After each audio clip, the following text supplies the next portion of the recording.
అండగా ఉండాలని, అదేవిధంగా రాబోయే రోజుల్లో నేను కూడా గాయపడినటువంటి తెలుగుదేశం పార్టీ అల్లరి మోకలు చేసినటువంటి దాడుల్లో ఇబ్బంది పడినటువంటి ప్రతి కుటుంబానికి దగ్గరికి నేను వస్తాను, వాళ్ళకి అండగా ఉంటానని చెప్పి జగన్మోహన్ రెడ్డి గారు చెప్పారు. అదేవిధంగా మొన్న జరిగినటువంటి ఎన్నికల్లో ఇంత మంచి చేసి ఇన్ని రకాలైనటువంటి సంక్షేమ కార్యక్రమాలు అందించి మనం ఓడిపోయాము. ఇది ఒక మిరాకిల్గా ఉంది. దేశవ్యాప్తంగా కూడా మన దగ్గర ఆధారాలు లేవు, అయినప్పటికీ దేశవ్యాప్తంగా మరి శకుని మామ ఎలా అయితే పాచికలు ఎలా కావాలంటే అలా వేస్తాడో అలా తెలుగుదేశం పార్టీ, జనసేన, బీజేపీ కావాల్సినట్టు అక్కడ పాచికలు పడి అని చెప్పి మా పార్టీ కానీ జగన్మోహన్ రెడ్డి గారిది కానీ మాది కానీ అభిప్రాయం.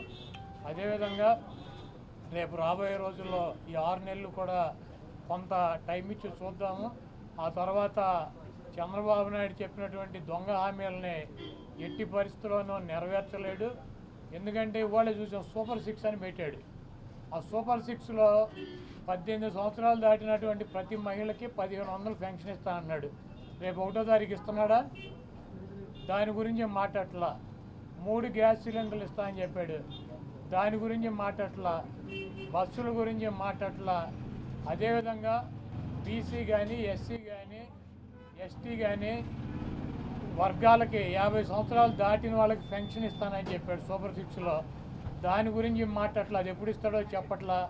అదేవిధంగా ఇంకోటి 20 లక్షల మందికి నిరుద్యోగులకి ఉద్యోగాలు ఇప్పిస్తాను, ఉద్యోగాలు కనుక ఇప్పించలేకపోతే ఈ లోపు 3000 రూపాయలు నిరుద్యోగ వృత్తి కూడా ఇస్తానని చెప్పి సూపర్ 6లో పెట్టాడు. మొన్న తెలంగాణలో హరీష్ రావు గారు మాట్లాడుతూ చెబుతున్నాడు, చంద్రబాబు నాయుడు గారు చెప్పిన వాగ్దానాన్ని ఏమీ చెప్పాడు. 1000 రూపాయలు ఈయన పెంచింది. ఇప్పుడు వచ్చి 3000 ఆల్రెడీ ఇచ్చేది జగన్మోహన్ రెడ్డి గారు 3000 ఇస్తా అంటే ఈయన వచ్చి 1000 ఇచ్చాడు. మీరు అక్కడ 2000 ఇస్తా అంటే రేవంత్ రెడ్డి 4000 చేయాలి కాబట్టి అక్కడ ఇబ్బంది పడుతూ ఉంటాడు. ఇంకా ఈయన సూపర్ 6 అని చెప్పి ప్రతి మహిళకి 1500 రూపాయలు ఇస్తాడు 18 సంవత్సరాలు దాటిన వాళ్ళకి. మరి ఆ వాగ్దానం ఎప్పుడు చేస్తాడు? రేపు 1వ తారీఖు ఇవ్వరా? కాబట్టి తెలుగుదేశం పార్టీ ఆయన ఇచ్చినటువంటి వాగ్దానాలను, చంద్రబాబు నాయుడు చేసినటువంటి వాగ్దానాలని పక్కదారి పట్టించడానికి ఊరికినే మొన్నేమో పోలవరం వెళ్ళి వచ్చాడు సోమవారం, మళ్ళీ గురువారం ఏమో అమరావతి వెళ్ళి వచ్చి అక్కడ ఎన్ని తిరిగి ఈయన కాలక్షేపం కబుర్లు, కాలక్షేపం మాటలు, ఊరికినే ఆయన వెళ్ళి అటు ఇటు తిరిగి రావటం తప్పించి ఎప్పుడు నువ్వు సూపర్ 6 అమలు చేస్తున్నావో స్పష్టంగా చెప్పాలని చెప్పి మేము డిమాండ్ చేస్తున్నాం. దేశం ఎవరిని టార్గెట్ చేసుకున్నప్పుడు నేను పోయినంత మాత్రాన నన్ను టార్గెట్ చేస్తే వైఎస్ఆర్ కాంగ్రెస్ పార్టీ ఏం ఆగదు. జగన్మోహన్ రెడ్డి గారు ఇంటికి కూడా వీళ్ళు ఏం పీకలేరు. నన్ను కాదు జగన్మోహన్ రెడ్డి గారినే టార్గెట్ చేస్తారు. ఇక్కడ మీరున్న సెక్యూరిటీ అంతా తీసేసి, గన్మెన్లు తీసేసి, ఇంకా 15 రోజులు ఎలక్షన్ జరగలేదు, కమిటీ సిఫార్సులు రాలేదు, ఇక్కడ మొత్తం అంతా కూడా సెక్యూరిటీ తీసేశారు కదా.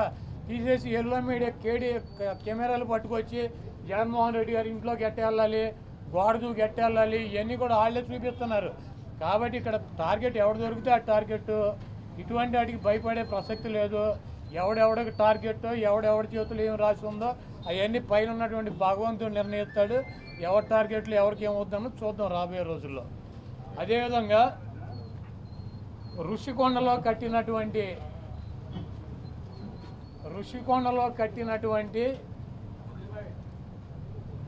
పర్యాటక కేంద్రంలో కట్టినటువంటి భవనాలని ఈ సిగ్గు ఎగ్గు లేనటువంటి తెలుగుదేశం పార్టీ, ఈ సిగ్గు ఎగ్గు లేనటువంటి ఎల్లో మీడియా అది జగన్మోహన్ రెడ్డి గారి నివాసం అని చెప్పి చూపిస్తున్నారు 3 రోజుల నుంచి. వెళ్ళి జగన్మోహన్ రెడ్డి గారు అక్కడ నివాసం ఉన్నాడా? జగన్మోహన్ రెడ్డి గారు 2014 నుంచి 19 దాకా ప్రతిపక్ష నాయకుడిగా ఉన్నాడు. ఆయన కార్యాలయం లోటస్ పాండ్, ఇల్లు లోటస్ పాండ్. ఆయన లోటస్ పాండ్ హైదరాబాద్ నుంచే ప్రతిపక్ష నాయకుడికి ఉన్న 5 సంవత్సరాలు నడిపాడు.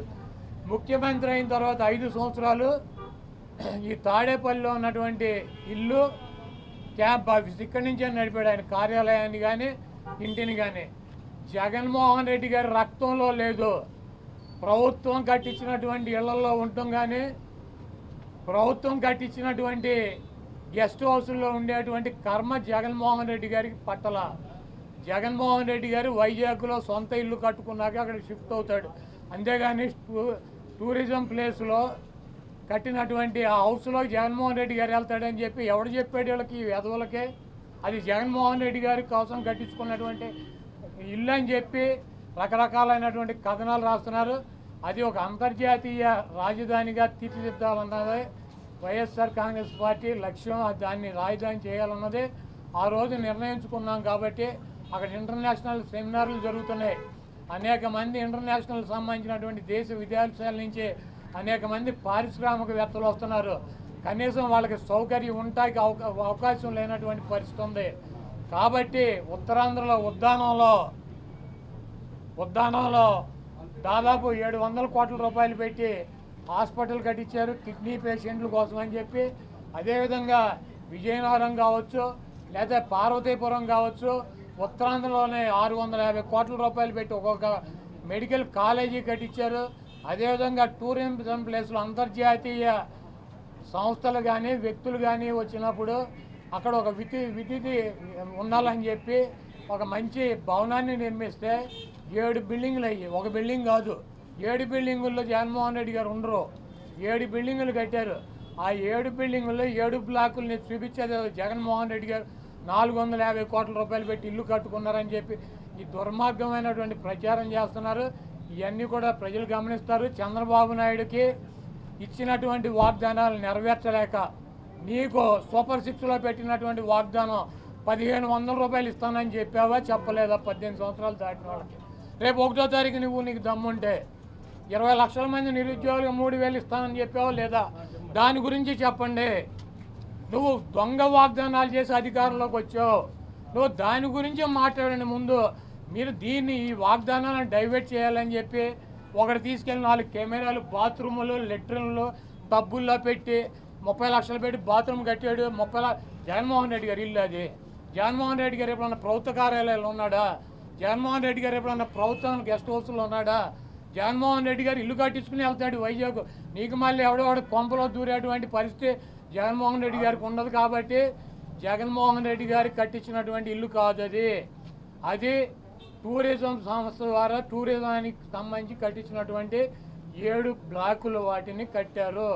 వాటికి 400 కోట్ల రూపాయలు ఖర్చు పెట్టి అంతర్జాతీయ సెమినార్లు పెట్టినప్పుడు రాష్ట్రపతితో ప్రధానమంత్రి ఈ రాష్ట్రానికి రాజధాని కాబట్టి అది విఐపీలు వచ్చినప్పుడు అక్కడ వసతి గృహాలు ఉండాలని చెప్పి వాటిని అంతర్జాతీయ స్థాయిలో నిర్మించారు తప్పించి అది జగన్మోహన్ రెడ్డి గారి కోసం కట్టినటువంటి ఇల్లు కాదు.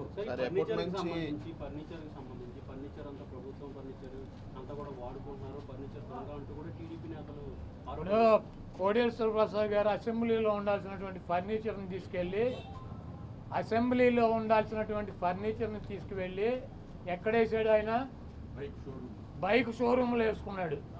అసెంబ్లీలో ఉండాల్సినటువంటి ఫర్నిచర్ బైక్ షోరూమ్లో వేసుకుంటే వాడిని దొంగ అంటారు.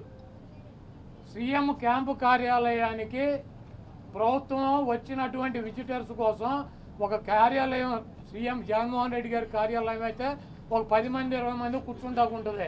ఒక ముఖ్యమంత్రి కార్యాలయం కాబట్టి అక్కడ అదనపు వసతులు కావాలని చెప్పి ప్రభుత్వం కల్పిస్తుంది. ముష్టి పట్టుకుపోతే పట్టుకుపోండి, లేకపోతే డబ్బు విలువ చెప్తే కడతామని ఫస్ట్ రోజు చెప్పాం. దీని గురించి ఏమైనా రాద్దాం కావాలంటే పట్టుకుపోండి. ఒక్కలో ఫర్నిచరు ఎంత? ముష్టి ఫర్నిచర్ ఎంత ఉంటుంది? కావాలండి పట్టుకురండి. మేము షోరూమ్లో వేసుకున్నాం, తీసుకెళ్ళి మా సాక్షి ఆఫీసులో వేసామా? కాదు, మాకు క్యాంప్ ఆఫీసులో పెట్టినటువంటి ఫర్నిచర్ని తీసుకెళ్ళి సాక్షి ఆఫీసులో వేసుకున్నావా? దొంగ అంటే అసెంబ్లీలో ఉండాల్సినటువంటి ఫర్నిచర్ని తీసుకుని బైక్ షోరూమ్ నీ సొంత షోరూమ్లు వేసుకుంటే వాడిని దొంగ అంటారు. అంతేగాని క్యాంప్ ఆఫీసులో ఇచ్చినటువంటి ఫర్నిచర్ క్యాంప్ ఆఫీసులో ఉంటే దానికి కావాలంటే డబ్బు కడతాం, లేదంటే ఫర్నిచర్ తీసుకుపోమని చెప్పాం. దానికి దొంగ ఇవన్నీ పనికిరాని మాటలు. ఋషికొండ ఫర్నిచరు దాడులు, కొడాల నాని టార్గెట్, జగన్మోహన్ రెడ్డి టార్గెట్, ఇక్కడ పోలీసులు తీసాం. ఇవన్నీ సొల్లు పురాణం. మీ చేతనేం చేసుకోండి, నో ప్రాబ్లం.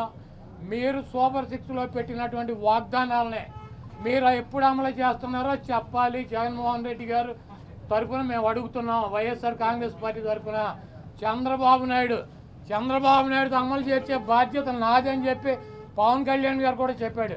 కాబట్టి ఇవన్నీ సొల్లు పురాణాలు వద్దు. మీరు చేతనేం చేసుకోండి, నో ప్రాబ్లం. మీరు ఎవరిని చంపేయాలో చంపేయండి, ఎవరిని కొట్టాలని ఉన్నారు కొట్టండి, ఏం చేయాలని ఉన్నారు చేసుకోండి. మీరు సూపర్ 6లో ఇచ్చినటువంటి వాగ్దానాలనే 1వ తారీఖు నుంచి 4000 పెన్షన్తో పాటు అమలు చేస్తున్నారా లేదా దీనికి స్పష్టంగా సమాధానం చెప్పండి. మరిన్ని వీడియోస్ కోసం ఛానల్ ని సబ్స్క్రైబ్ చేయండి, లేటెస్ట్ అప్డేట్స్ కోసం వాట్సాప్ ఛానల్ ని ఫాలో చేయండి అండ్ లింక్ డిస్క్రిప్షన్ లో ఉంది.